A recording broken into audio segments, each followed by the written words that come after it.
Tema 8, daerah tempat tinggalku. Subtema 3, bangga terhadap daerah tempat tinggalku. Pembelajaran 2. Aku bangga sekali dengan daerah tempat tinggal keluarga besarku, Yogyakarta. Di Yogyakarta ada kampung yang terkenal dengan kerajinan gerabah.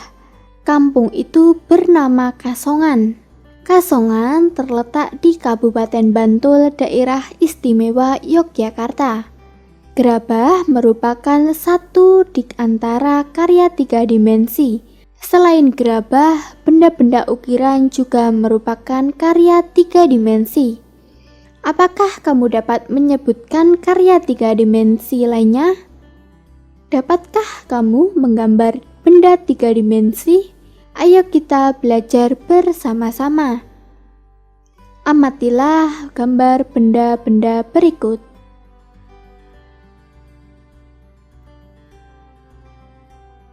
Benda-benda pada gambar tersebut merupakan gambar benda 3 dimensi. Apakah yang dimaksud benda 3 dimensi? 3 dimensi disingkat 3D, atau ruang adalah bentuk dari benda yang memiliki panjang, lebar, dan tinggi. Istilah ini biasanya digunakan dalam bidang seni, animasi, komputer, dan matematika. Setiap bangun dari 3 dimensi memiliki kapasitasnya sendiri, disebut juga dengan volume. Gambar adalah karya seni rupa 2 dimensi. Karya seni rupa 2 dimensi merupakan karya seni rupa yang memiliki ukuran panjang dan lebar. Objek gambar adalah benda-benda 3 dimensi. Benda 3 dimensi adalah karya seni rupa yang memiliki panjang, lebar, dan tinggi, serta memiliki volume. Unsur volume inilah yang menjadi pembeda antara benda 2 dimensi dan benda 3 dimensi. Benda 3 dimensi misalnya benda hias dan benda yang digunakan untuk memenuhi kebutuhan sehari-hari. Contohnya guci, vas bunga, meja, kursi, lemari, dan lampu hias. Berdasarkan pengertian karya seni 3 dimensi di atas, dapat kamu pahami adanya ciri-ciri 3 dimensi sebagai berikut. 1. Mempunyai panjang, lebar, dan tinggi. 2. Dapat dinikmati keindahannya dari sudut pandang manapun. 3. Memiliki volume. Ditinjau dari jenis bendanya, ada 3 jenis benda yang biasa dituangkan dalam gambar 3 dimensi. 3 jenis benda yang dimaksud sebagai berikut.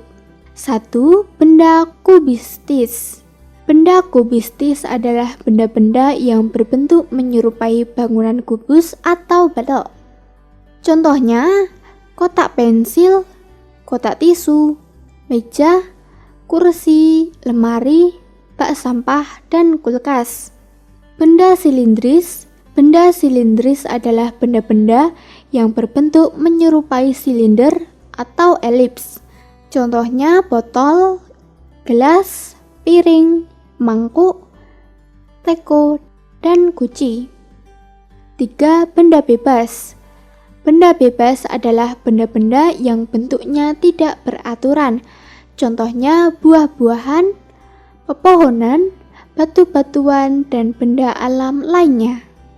Benda 3 dimensi berupa teko dapat dibuat dengan cara dibentuk dari tanah liat. Karena pengaruh gaya saat membentuk, tanah liat yang tadinya tidak berbentuk menjadi bentuk teko. Amatilah gambar peristiwa anak bermain ketapel.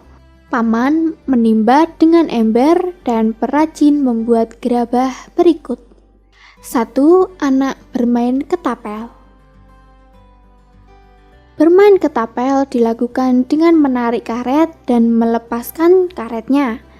Berhati-hatilah saat bermain ketapel, jangan diarahkan kepada teman. Hubungan gaya dan gerak pada peristiwa bermain ketapel yaitu gaya tarikan yang diberikan pada karet ketapel akan menimbulkan gerak pada batu yang membuat batu terlempar dari ketapel. Hubungan gaya dan gerak lainnya adalah semakin besar gaya yang diberikan pada karet ketapel, maka semakin cepat juga batu bergerak. Semakin kecil gaya menarik karet ketapel, maka semakin lambat batu bergerak. 2. Paman menimba dengan ember. Paman menimba dengan menarik tali timba. Perhatikan gambar berikut. Hubungan gaya dan gerak pada peristiwa menimba adalah gaya yang dilakukan saat menarik tali timba menyebabkan timba yang semula diam menjadi bergerak naik. 3. Perajin membuat gerabah. Perhatikan gambar berikut. Gerabah dibuat dari tanah liat. Tanah dibentuk oleh perajin menjadi berbagai bentuk. Hubungan gaya dan gerak pada peristiwa membuat gerabah adalah gaya dan gerakan dari tangan akan membuat bentuk tanah liat menjadi gerabah. Pada awalnya bentuknya hanyalah gumpalan tanah liat. Saat tanah pembuat gerabah diputar dengan cepat, tangan akan memberikan gaya dengan memberikan bentuk yang baru. Putaran alat akan membantu terbentuknya gerabah lebih cepat. Nah, dari pembelajaran ini, apakah anak-anak sudah paham dengan materi yang disampaikan? Jika mengalami kesulitan, kamu dapat menanyakan kepada orang tuamu. Tetap semangat dan rajin belajar ya.